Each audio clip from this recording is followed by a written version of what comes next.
टाटा पंच इतनी सक्सेसफुल अभी क्यों हो रही है, क्या है उसका रीज़न? जबकि आप देखो टाटा पंच एक बिल्कुल नए सेगमेंट की कार है।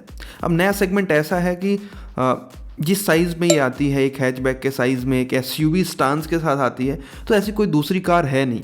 हालांकि हम बोलते हैं कि इग्निस है इसी सेगमेंट में, महिंद्रा की केयूवी है इसी सेगमेंट में, बट इनमें और पंच में बहुत डिफरेंस है। ऐसा क्या रीज़न है कि पंच को लोग इतना प्यार दे रहे हैं और क्यों सब लोग इसको खरीदना चाह रहे हैं, स्पेशली जो इस प्राइस ब्रैकेट वाले बायर्स हैं?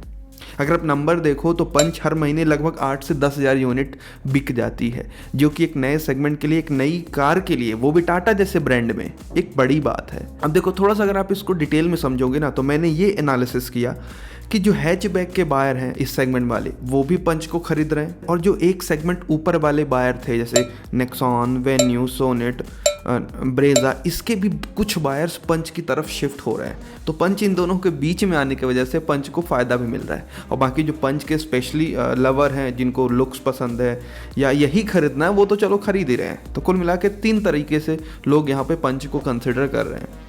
तो क्या है रीज़न, एक एक करके सारी चीज़ों को समझेंगे। लास्ट में ना आप ये भी डिसाइड कर पाओगे कि पंच क्या सच में आपके लिए बेहतर चॉइस है कि नहीं। अब ये वीडियो का टॉपिक मुझे ऐसे याद आया कि मेरे एक फ्रेंड को ना कार खरीदनी थी, तो फाइनली उसने पंच खरीदा। तो मेरी जब उससे बात हुई तो मैंने समझा कि भाई क्या क्या रीज़न हो सकता है, इसने क्यों खरीदा, वो भी इंटरेस्टिंग है, मैं आपको लास्ट में बताऊंगा। तो वीडियो अच्छी लगे लाइक करना, शेयर करना। पहला रीज़न है भाई जो कि पंच की तरफ लोग अट्रैक्ट हो रहे हैं, वो है सेफ्टी का। और अभी क्या है ना भाई, मतलब 1 साल पहले से देखो, 2 साल पहले से देखो, सेफ्टी की वेव चल रही है कार मार्केट में। लोग ग्लोबल एनकैप की रेटिंग को देख रहे हैं, जिस कार की क्रैश टेस्ट की रेटिंग अच्छी है उसको लोग ज़्यादा पसंद कर रहे हैं। और देखो रियल वर्ल्ड में तो ठीक है, लेकिन सोशल मीडिया में बहुत हल्ला मच रहा है। अगर कोई गाड़ी 5 स्टार अचीव कर लेती है तो बहुत सारी वीडियोस बनती हैं, और ऑब्वियस सी बात है वीडियोस बनेंगी, व्यूवर्स देखेंगे तो इंप्रेस होंगे, बहुत सारे व्यूवर्स इसके सेल्स में कन्वर्ट होंगे। तो ऐसा हो रहा है पंच के साथ, क्योंकि पंच ने ग्लोबल एनकैप में 5 स्टार अचीव किए थे, एडल्ट सेफ्टी में 4 स्टार, चाइल्ड सेफ्टी में, जो कि जिस साइज़ में आती है ना, उस साइज़ में कोई दूसरी गाड़ी नहीं है इतनी अच्छी सेफ्टी वाली। मुझे लगता है कि वेव में पंच को ये फ़ायदा हो गया कि अभी क्या हो गया ना, पंच को खरीदते टाइम लोग एक प्राइड महसूस करते हैं सेफ्टी को लेकर के, भाई कि उनकी गाड़ी सेफ रहेगी। और इनफैक्ट मेरे से कोई पूछे भैया मेरे को 5-6 लाख रुपए की ही कार खरीदनी है और आप बता दो जो कि सबसे सेफ हो, तो मैं उनको क्या ऑप्शन दूंगा? मैं पंच तो उनको सजेस्ट करूंगा ना, क्योंकि रेटिंग वो सामने है, हमारे सामने। तो ये एक बड़ा फैक्टर है भाई। बहुत सारे मैंने बायर्स देखे हैं पंच कंसिडर करते हैं सेफ्टी की वजह से। सेकेंड रीज़न है भाई प्राइस वर्सेस लुक्स का। अब देखो इसकी अगर आप प्राइस देखो तो 6 लाख एक्स शोरूम से स्टार्ट होकर इसका टॉप मॉडल जाता है 9.54 लाख का। इसको आप चलो टॉप मॉडल को साइड कर दो, बेस मॉडल से सेकंड बेस मॉडल इनको पकड़ोगे तो 6-7 लाख रुपए एक्स शोरूम में आ जाते हैं। अब इसी प्राइसिंग में आप देखो तो दूसरे ब्रांड का ऑफर कर रहे हैं। हुंडई में i10 है, मारुति में स्विफ्ट है, बलेनो है, इनफैक्ट i20 की भी एक आध वेरिएंट आपको पंच के प्राइसिंग में मिल जाएंगे। तो कुल मिला के मोटा मोटा ये कहना है कि भाई दूसरे ब्रांड ना इस प्राइसिंग में उतने अच्छे लुक्स ऑफर नहीं कर रहे हैं। अब ऐसा नहीं है कि सच में लुक्स खराब ऑफर कर रहे हैं दूसरे ब्रांड, बट क्या है ना कि अभी एसयूवी का भी वेव चल रहा है, लोगों को एसयूवी वाली स्टाइल चाहिए, एसयूवी जैसे लुक्स चाहिए, तो वो केवल पंच दे पा रहा है। ठीक है, और पंच के लुक्स भाई हैरियर से इंस्पायर हैं, तो एक होता है ना कि आप बोल दो कि बड़ी गाड़ी हैरियर से इंस्पायर है, नेक्सॉन से इंस्पायर है, तो वो भी एक फैक्टर लगता है, वो भी एक लोगों के दिमाग में चलता है कि चलो ये मिनी हैरियर जैसी लगेगी। तो ये भी एक बड़ा रीज़न है भाई कि कम प्राइस में ये चीज़ें मिल रही हैं जो कि दूसरे ब्रांड ऑफर नहीं कर रहे हैं। लुक्स भी कमाल के हैं, एसयूवी स्टांस जैसा भी है, और बड़ी एल्डर सिबलिंग से भी इंस्पायर्ड लुक है, उससे मिलता जुलता लुक है। तो ये रीज़न की वजह से भी लोग पंच को यहाँ पे कंसिडर कर रहे हैं। थर्ड रीज़न ये देखो, ये प्रैक्टिकल रीज़न है, ये मैंने फील किया कि भाई पंच ना एक अच्छा खासा स्पेस ऑफर करती है। अब स्पेस ऐसा है कि जब आप बैठते हो ना तो आप क्लियरली डिफरेंस निकाल पाओगे कि भाई दूसरी से आप स्विफ्ट में बैठ जाओ, पंच में बैठ जाओ, आपको क्लियरली डिफरेंस मालूम चलेगा।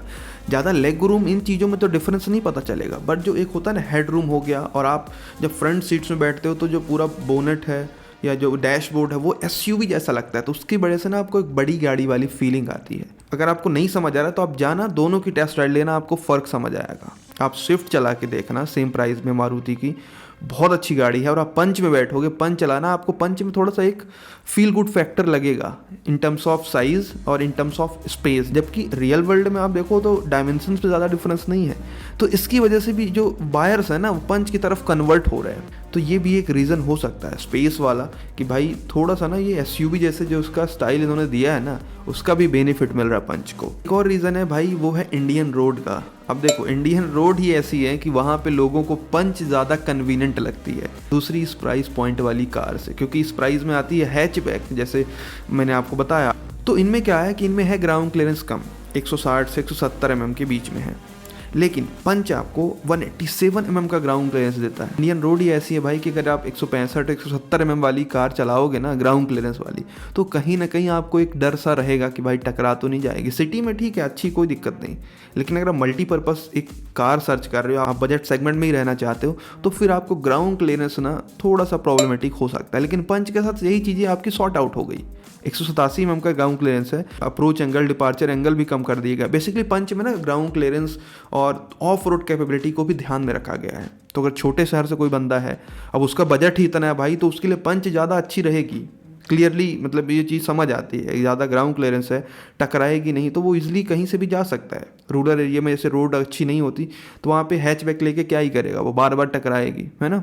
ऐसा होता है, आप जनरली देखना इस चीज़ को। लेकिन पंच के साथ वो प्रॉब्लम नहीं है, तो ये सारे बायर्स भी पंच की तरफ कन्वर्ट हो रहे हैं। इनफैक्ट अब ऐसे में क्या हो रहा है, छोटे शहर में लोगों को फिर SUV खरीदनी होती थी, अपना थोड़ा सा बजट एक्सटेंड करके वेन्यू या नेक्सॉन पे जाते थे, और अभी पंच की वजह से ना उनको अपना बजट भी एक्सटेंड नहीं करना पड़ रहा है, वो पंच में ही सेटिस्फाई हो रहे हैं, क्योंकि उनका ग्राउंड क्लियरेंस वाला या टकराने वाला लोचा तो ख़त्म हो गया ना।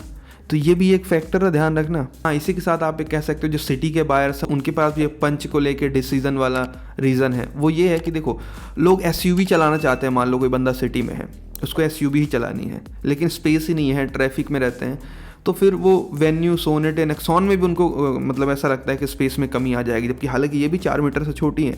तो फिर वो पंच को देखते हैं तो लगता है कि यार ये तो SUV ही है और काफ़ी कॉम्पैक्ट है, हैचबैक साइज़ की है, कहीं से भी निकाल लो, तो वो भी पंच को प्रेफरेंस दे रहे हैं। ऐसा हुआ है, तो ये रीज़न है जिसकी वजह से लोग पंच खरीद रहे हैं। अब मैंने बताया ना, मेरी फ्रेंड ने पंच खरीदा, तो वो क्या खरीदा, उसका भी रीज़न यही था कि उसका बजट था कि भाई एक हैचबैक ले लो या ऐसी कुछ ले लो, क्योंकि बड़ी गाड़ी उसको नहीं लेनी थी, क्योंकि ऑफिस के लिए लेना था उसको, है ना, बैंक में जॉब करती है तो उसके लिए चाहिए था। तो वो बड़ी गाड़ी रोज़ मैनेज नहीं कर सकती। लेकिन ऐसा भी है कि वो कभी कभी मतलब इधर उधर भी जाती है, कहीं घूमने हो गया, तो वहाँ पे फिर मैंने सजेस्ट किया कि भाई पंच ले लो। पंच जब उसने देखा ना तो बहुत पसंद आया उसको, क्योंकि ग्राउंड क्लियरेंस वाला भी झंझट नहीं और एक SUV वाला फील भी आ गया उसको, तो दूर जाने में, कहीं ऑफ रोड करने में भी मज़ा है, और इतना स्पेस भी नहीं ले रही कि उसको डेली जब शाम को बैंक से लौटे तो ट्रैफिक में चलाने में प्रॉब्लम हो। ठीक है, तो वो सारी चीज़ें उसको एक ही गाड़ी में मिल गई। अब बहुत सारे लोग सोच रहे होंगे कि यार शायद पंच में फीचर्स ऐसे हैं कि लोगों को अट्रैक्ट कर रहे हैं, तो आपको बता दूं बिल्कुल भी ये रीज़न नहीं है कि पंच को लोग फीचर्स की वजह से खरीद रहे हैं। मैंने जो एनालिसिस किया है, फीचर्स सारी कार्स दे रही हैं, लगभग सिमिलर से फीचर्स दे रही हैं, बस ये जो रीजंस है ना, यही रीजंस की वजह से पंच की सेल्स अच्छी खासी है और बढ़ती जा रही है। लोग बहुत पसंद कर रहे हैं, वेटिंग अच्छी खासी जा रही है। अब आप बताओ, आपको टाटा पंच पसंद है कि नहीं, और क्यों पसंद है, क्या रीज़न है, कमेंट बॉक्स में।